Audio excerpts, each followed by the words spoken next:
ഇദ്ദേഹത്തെ പോലൊരു വ്യക്തി ജീവിച്ചിരിക്കുന്ന ഈ ഒരു നൂറ്റാണ്ടിൽ എനിക്ക് ജീവിക്കാൻ പറ്റിയല്ലോ എന്നുള്ളത് വിചാരിക്കുന്ന ഒരു വ്യക്തിയാണ് ഞാൻ. പക്ഷേ ഇന്നലെ ലാലിനത് കിട്ടിയ സമയത്തുള്ള ആ ഒരു എൻ്റെ മനസ്സിൽ ഇത്രയും പെട്ടെന്ന് വന്നോ എന്നുള്ളൊരു തോന്നൽ, അത് വരും എന്നുള്ളത് അറിയാമായിരുന്നു. പക്ഷേ അത് പെട്ടെന്നൊന്നുമില്ല. ഈവൻ ലാലടക്കം ഷോക്കടിച്ചു വന്നു. ഇപ്പോൾ കാലത്ത് ഇന്നലെ ഞാൻ വിളിച്ചിട്ടൊന്നും എനിക്ക് കിട്ടിയില്ല. ഇന്ന് കാലത്ത് അമ്മയെ കണ്ട് പുറത്തിറങ്ങി വഴിക്ക് എന്നെ വിളിച്ചിട്ട് പറഞ്ഞ അണ്ണ, ഞാൻ പറഞ്ഞു അണ്ണ ഞാൻ ഷോക്കിൽ, അണ്ണ ഞാനും ഷോക്കിലാണ്. സിനിമയിലെ ദ ഹയസ്റ്റ് അവാർഡാണ് ഇത്.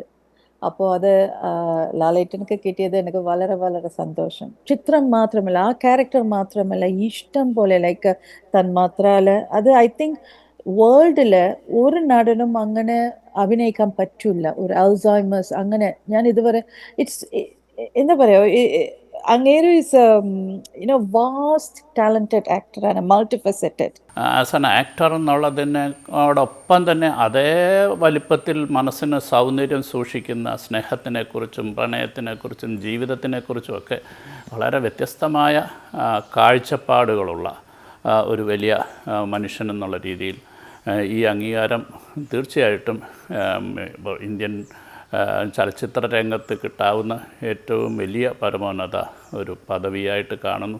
അത് നമുക്ക് ഓരോരുത്തർക്കും ലഭിച്ചതായിട്ടാണ് എനിക്ക് തോന്നുന്നത്.